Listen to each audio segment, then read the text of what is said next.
বা কখন কাকে যে ভালো রাখবে সেটা আসলে আমরা নিজেরাও জানি না। এখনই সুস্থ, এখনই অসুস্থ, কিন্তু এই অসুস্থতার মধ্যেও কিন্তু আল্লাহর কাছে লাখ লাখ শুকরিয়া আদায় করি যে খারাপ কিছু হয়ে যায়নি।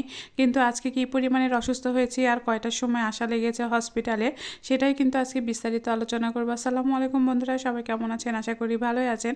তো যাই হোক, আজকে আমি বিকাল থেকে একটু অসুস্থতা বোধ করছিলাম। হঠাৎ করে বুকে কেন জানি ব্যথা করছিল, আর বুকে ব্যথা উঠলেই আমার একটু ভয় করে, কারণ আমার এই অভ্যাসটা আছে, যখনই বুকে ব্যথা করবে তখন এত পরিমাণে শ্বাসকষ্ট হয়, তখন কিন্তু সেই ব্যথাটার থেকে কিন্তু আমার অক্সিজেন দিতে হয়। তো এখন প্রায় বাজে 1:45, বিকাল থেকে আপনার ভাইয়া বারবার বলছিল যে হসপিটালে চলো, হসপিটালে চলো। তো আমি যাই নাই ইচ্ছাকৃতই, যে আমি মনে করলাম না, একটু মনে হয় সুস্থ হব, একটু ভালো হব।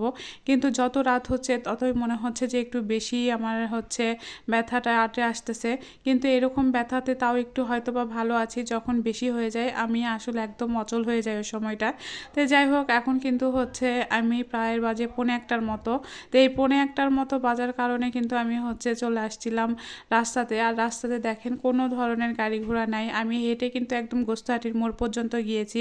আর গোস্তাহাটির মোড় পর্যন্ত এসে কিন্তু পরে আমি হচ্ছে রিক্সা পেয়েছিলাম। আর এই পর্যন্ত এত রিক্সাওয়ালা ভাইকে বলেছিলাম, কিন্তু কেউ যাবে না। আসলে বিপদের সময় দেখা যায় যে কেউ পাশে থাকে না, ওই সময়টা দেখবেন যে আপনার বিপদ আরও হচ্ছে বেশি হয়। তো যাই হোক, এদিকে দেখি এখনও মাছ বিক্রি হচ্ছে, আর এই মাছগুলো কিন্তু একদমই কিন্তু টাটকা ছিল। এত রাতে মাছ বিক্রি হচ্ছে বলে যে আপনার হচ্ছে মাছগুলো একদম টাটকা ছিল না, তা কিন্তু নয়। কিন্তু আমি এই সময়টা রিক্সার জন্য দাঁড়িয়েছিলাম দেখে মাছগুলোর ভিডিওটাও করছিলাম। আর একটু পরে হচ্ছে একটা রিক্সাওয়ালাকে 3-4 বার বলার পরে সেই রিক্সাওয়ালারা মনে হয় যে তারা শুনে কি শোনে না, হয়তো বা তারা বলারও প্রয়োজন মনে করে না যে না আপা যাবো না, কি ভালো কি মন্দ এগুলো আসলে মনেই করে না। তো এক রিক্সাওয়ালা ভাইকে যখন বললাম তখন সে যাওয়ার জন্য রাজি হলো। তো হঠাৎ করেই কিন্তু হচ্ছে চলে আসলাম। আর এসে তো এই যে দেখতে পাচ্ছেন যে আমি এখন কোথায় আছি। আমি এখন প্রায় হচ্ছে মুক্তির মোড়ের দিকে যাচ্ছি, আর এটাই হচ্ছে মুক্তির মোড়। মুক্তির মোড় ছেড়েই কিন্তু আপনার তারপরে হচ্ছে চলে যাব রুবির মোড়। আর রুবির মোড়ের পাশেই কিন্তু আমাদের সেই হসপিটালটা। তো চিন্তা করলাম যে হচ্ছে কখন তাড়াতাড়ি যাব, কারণ আমি যতটা সময় যাচ্ছে ততটা একটু বেশি অসুস্থ হয়ে পড়ছি। আর এই রুবির মোড় পার হয়ে চলে আসলাম। আর এই রুবির মোড় পার হয়ে এসেই কিন্তু এখন হচ্ছে হসপিটালের রাস্তায় আসছি। আর আমরা যারা নওগাঁয় বাস করি তারা তো সবাই জানেন, কিন্তু আমার বাসা থেকে কিন্তু হসপিটালটা একটু দূরেই হয়। তো যাই হোক, এখন কিন্তু হসপিটালে চলে আসলাম। আর হসপিটালে চলে এসে এখন হচ্ছে আমার ট্রিটমেন্টের আসলে কাজ শুরু হওয়ার কথা। তো রিক্সা থেকে নেমেই তারপরে আমি একদম একটা যে টিকিট কাটবো সেটা কিন্তু আমি করতে পারি নাই, চলে আসছিলাম।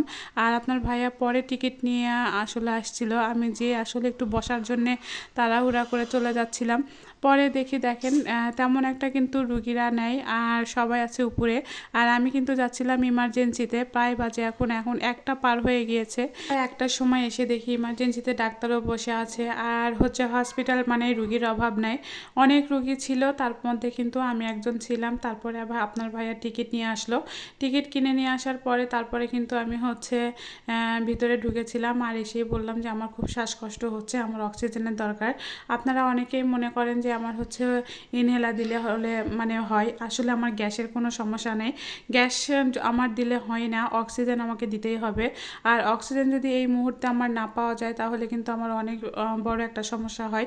প্রথম থেকে প্রায় আজ থেকে 2 থেকে 3 বছর আগে আমার এরকম সমস্যা দেখা গিয়েছিল। আর এই সমস্যাটা কিন্তু তখন থেকেই আমার প্রায় এরকম হয়। তো আজকে তাও অনেক দিন পরে এরকম অবস্থা হয়েছিল, কিন্তু আপনার ভাইয়ের কথা আসলে শুনি নাই। বিকাল থেকে যদি চলে আসতাম তাহলে হয়তো বা এতটা সমস্যা হতো না। তারপরে আল্লাহর রহমতে আমি হসপিটাল পর্যন্ত আসতে পেরেছি, এবং হচ্ছে অক্সিজেনগুলোও দিয়েছি। এবং যে হচ্ছে ডক্টরগুলো ছিল তারাও অনেক ভালো, আমাকে এতক্ষণ সময় পর্যন্ত হচ্ছে যে অক্সিজেনগুলো দিতে দিয়েছে। বলছে যতক্ষণ না আপনার সুবিধা হয় ততক্ষণ পর্যন্ত আপনি দিতেই থাকবেন। তো যাই হোক, এখানে আমি বসেছিলাম, নিজেকে অনেক ক্লান্ত মনে হচ্ছিল।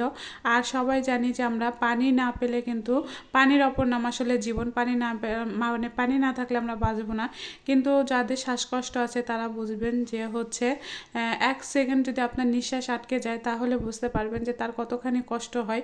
তো 1 সেকেন্ড যদি আপনার নিঃশ্বাস না থাকে তাহলে কিন্তু এর চাইতে কষ্টকর মনে হয় পানি 2-1 ঘন্টা পরে খেলেও মনে হয় সমস্যা হয় না। কিন্তু এই নিঃশ্বাসটা যদি না থাকে তাহলে কি আপনার বেঁচে থাকাটা হয়? যাই হোক, তারপরে আমি একটু রেস্ট করেছিলাম অনেকক্ষণ দেওয়ার পরে। এখন বাসায় যাওয়ার পালা, এখন তো বাসায় চলে যাব। আশা করি সবাই আমার জন্য দোয়া করবেন। আজকে এ পর্যন্তই। আল্লাহ হাফেজ।